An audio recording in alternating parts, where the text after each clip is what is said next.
यहाँ एक बड़ा ही रोचक प्रश्न है कि हम मांस खाते हैं, वही मांस हमारे आमाशय में जाकर फंस जाता है।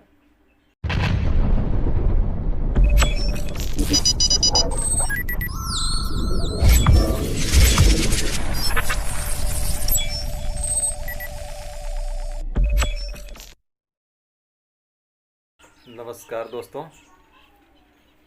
लॉकडाउन की स्थिति में आज हमारे पास काफ़ी समय है। हमारी इच्छा है कि हम कुछ बात करें बच्चों की। सातवीं कक्षा के विज्ञान से एक पाठ है पोषण। वैसे ये पाठ 10th में भी है, लेकिन मैं जो बात कर रहा हूँ मेनली 7th क्लास के बच्चों को ध्यान में रखकर बोल रहा हूँ। तो हम बात यहाँ से शुरू कर रहे हैं कि प्रत्येक जीव भोजन करता है। आखिर क्या ज़रूरत है भोजन की? भोजन की क्या आवश्यकता है? निश्चित रूप से आपके मन में जो बात आई है वो सही आई है। भोजन से हमें शक्ति मिलती है।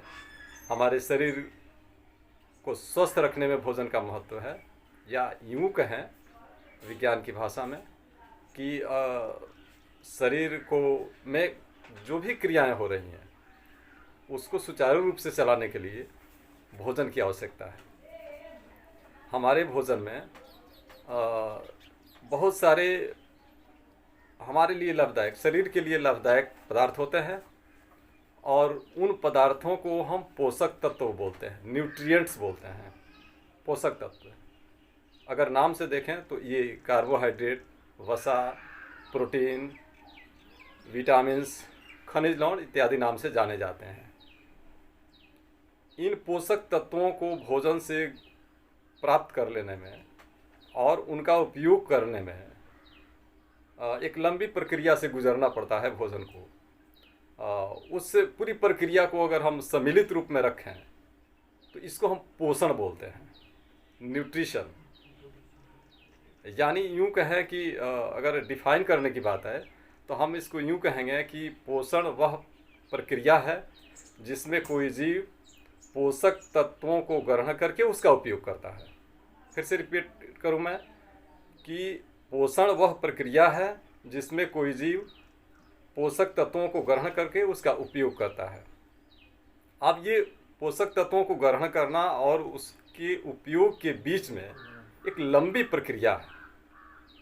भोजन को एक लंबी प्रक्रिया से गुजरना पड़ता है, जिसको हम यूँ कहें कि पोषण के कई स्टेजेस हैं, कई चरण हैं। उसको हम 5 चरण में देख सकते हैं। और यहाँ एक चीज़ मैं आपका ध्यान दे रहा हूँ कि ये जो मैं पोषण की बात कर रहा हूँ तो ये जंतु पोषण की बात कर रहा हूँ, और जंतु पोषण में मानव पोषण की, मनुष्य की में जो पोषण होता है उसकी बात कर रहा हूँ। तो उसके संदर्भ में ही ये बात देखी जानी चाहिए। तो मैं कह रहा था कि पोषण की ये 5 फेजेज हैं, 5 स्टेजेज हैं। और वो हैं भोजन ग्रहण करना, जिसको अंतर्ग्रहण कहते हैं। उसके बाद पाचन, तीसरा है अवशोषण, यानी पोषक तत्वों को अवशोषित कर लिया जाना। चौथा है स्वांगीकरण, यानी उन पोषक तत्वों का भिन्न भिन्न कार्यों के लिए उपयोग हो जाना। और पांचवा है निष्क्रमण, यानी भोजन के जो अवशेष हैं, जो अनपचा भोजन है या जो अनावश्यक है, जिसकी ज़रूरत शरीर को नहीं है, उसको शरीर से बाहर निकाल देना। ये 5 क्रियाओं को सम्मिलित किया जाता है और ये पोषण के अंतर्गत ये हैं। हम अब बात कर रहे हैं पाचन की। जब हम भोजन ग्रहण करते हैं तो मनुष्य भोजन ग्रहण करने के लिए भोजन को मुंह में डालता है, ये हम जानते हैं। मुंह में भोजन को चबाया जाता है। जब हम मुंह खोलते हैं तो मुंह के भीतर एक कैविटी नुमा, माने एक गुफा की तरह रचना है, जिसको माउथ कैविटी या मुख गुहिका कहते हैं। ये शब्दावली है मुख गुहिका, जिसमें दांत है, दांतों के द्वारा भोजन को चबाया जाता है। और जीभ के नीचे कुछ लार ग्रंथियां हैं, उन लार ग्रंथियों से कुछ पाचक रस निकलते हैं। लार निकलता है, उसी लार में पाचक रस होते हैं, और जैसे टाइलिन होता है। ये टाइलिन भोजन में उपस्थित कार्बोहाइड्रेट, एक पोषक तत्व जैसा मैंने पहले बताया है, उस पोषक तत्व से प्रतिक्रिया करता है और कार्बोहाइड्रेट को पचा करके ग्लूकोज बना देता है।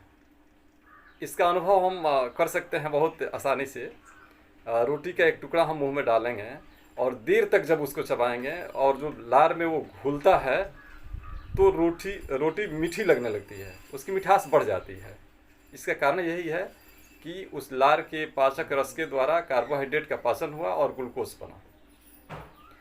अब इस माउथ कैविटी से, मुख गुहिका के बाद भोजन नीचे जब हम निगलते हैं तो एक ग्रास नली, एक नली है जो अमाशय से जुड़ी हुई है। इसको हम बोलते हैं ग्रास नली या ओसोफेगस।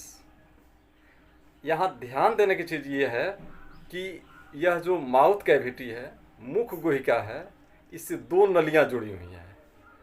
एक का नाम मैंने कहा ये ग्रास नली है, जिससे भोजन सीधे अमाशय तक पहुंचता है, और एक है जिसको श्वास नली बोलते हैं, ट्रैकिया, जो फेफड़े से जुड़ी हुई है। ये दोनों नलियां आकर खुलती हैं मुख गुहिका में। एक बड़ा ही यहाँ प्रश्न आ सकता है आपके मन में कि जब हम भोजन को निगलते हैं तो हमारा भोजन श्वास नली में नहीं जाकर ग्रास नली में ही क्यों जाता है। इसके लिए एक अंग बना है इन दोनों नलियों के, जहाँ मुख गुहिका से जुड़े हैं वहाँ, जिसको एपिग्लोटिस बोला जाता है। वह पट्टी नुमा रचना है। वह एपिग्लोटिस जब हम भोजन निगलते हैं तो वैसी स्थिति में ये श्वास नली के मुंह को बंद कर देता है, एकदम जस्ट लाइक वॉल्व है, वॉल्व। और तब वो भोजन हमारे ग्रास इस नली से होते हुए कहाँ पहुँचता है, अमाशय में पहुँचता है। तो यहाँ याद रखें कि भोजन का पाचन शुरू हो गया मुंह में, भोजन को महीन किया गया ये मुख गुहिका में, और कार्बोहाइड्रेट का पाचन हुआ, दो काम हुए। अब ये ग्रास नली के द्वारा पहुंचा अमाशय में। अमाशय एक थैलीनुमा रचना है, और इस अमाशय में भोजन के पहुंचने के बाद यहाँ 3 तरह के पदार्थ स्रावित होते हैं अमाशय में।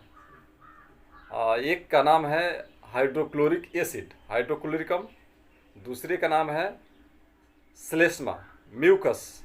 और तीसरा है पाचक रस, जैसे पेप्सिनोजेन, आगे आप पढ़ेंगे, जो पेप्सिन में कन्वर्ट कर जाता है और प्रोटीन को पचाता है।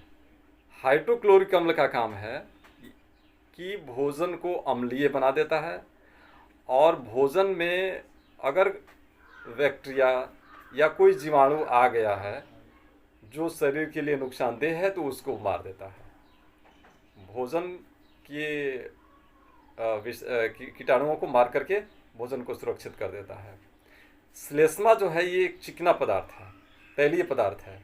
इसका काम है कि यह निकल कर के अमाशय के भीतरी परत पर फैल जाता है, जिससे हाइड्रोक्लोरिक अम्ल का दुष्प्रभाव या अन्य पाचक रसों का दुष्प्रभाव अमाशय की भीतरी परत पर नहीं हो पाता है।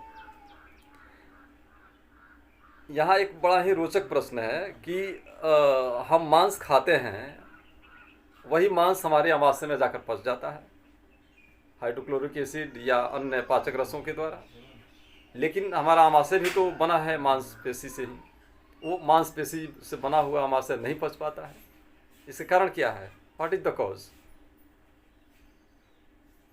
इसका यही कारण है कि यह जो म्यूकस है, यह जो श्लेष्मा है जो स्रावित होता है अमाशय से, वह पसर जाता है भीतरी दीवार पर अमाशय के, और ये पसर करके हाइड्रोक्लोरिक अम्ल के या अन्य जो पाचक रस है जो मांस को भी पचा सकते हैं, उनके दुष्प्रभाव को रोक देता है।